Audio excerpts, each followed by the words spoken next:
भीष्म पितामह, जिन्हें गंगापुत्र भी कहा जाता है, महाभारत के एक प्रमुख पात्र थे।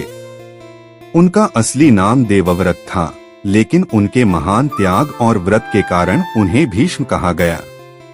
भीष्म ने आजीवन ब्रह्मचर्य का व्रत लिया था ताकि उनके पिता शांतनु की इच्छा पूरी हो सके और वे सत्यवती से विवाह कर सकें। भीष्म पितामह का जन्म गंगा और राजा शांतनु के पुत्र के रूप में हुआ था। भीष्म को अपनी माता गंगा से विभिन्न विद्याओं और शस्त्रों की शिक्षा मिली थी। वे अत्यंत पराक्रमी, बुद्धिमान और धर्मपरायण व्यक्ति थे। भीष्म का जीवन कर्तव्य, त्याग और धर्म के प्रति उनकी निष्ठा का प्रतीक है। महाभारत के युद्ध में भीष्म पितामह कौरवों की तरफ से लड़ रहे थे, जबकि पांडव उनके प्रति अत्यधिक सम्मान रखते थे। भीष्म पितामह का कौरवों की तरफ से युद्ध में शामिल होने का कारण उनकी राजधर्म और प्रतिज्ञा थी। जब धृतराष्ट्र के पुत्र दुर्योधन ने पांडवों के साथ अन्याय किया और उन्हें युद्ध के लिए मजबूर किया, तो भीष्म पितामह के पास धर्म संकट उत्पन्न हुआ।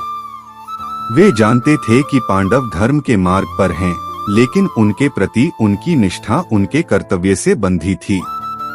भीष्म ने अपने जीवन में एक महत्वपूर्ण व्रत लिया था कि वे हस्तिनापुर के सिंहासन के प्रति आजीवन वफादार रहेंगे और जो भी हस्तिनापुर के सिंहासन पर बैठेगा उसकी सेवा करेंगे। जब दुर्योधन कौरवों का राजा बना, तो भीष्म पितामह ने अपनी प्रतिज्ञा का पालन करते हुए कौरवों की ओर से लड़ने का निर्णय लिया।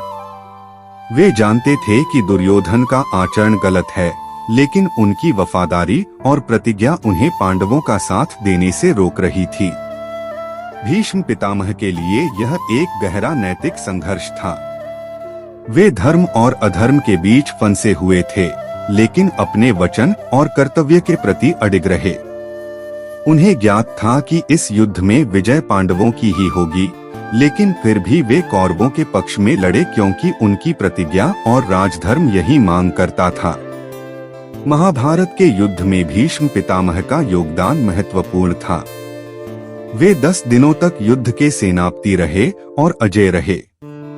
अंततः उनकी इच्छा के अनुसार अर्जुन ने शिखंडी को आगे कर भीष्म को बाणों से बींध दिया, जिससे वे बाणशैया पर लेट गए।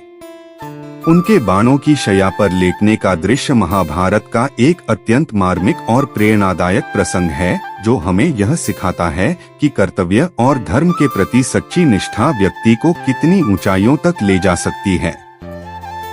भीष्म पितामह का जीवन हमें यह संदेश देता है कि जीवन में चाहे जितनी भी कठिन परिस्थितियां आ जाएं, हमें अपने वचन, धर्म और कर्तव्य के प्रति सच्चे और ईमानदार रहना चाहिए। उनका त्याग और निष्ठा सदियों तक एक मिसाल के रूप में याद किए जाते रहेंगे।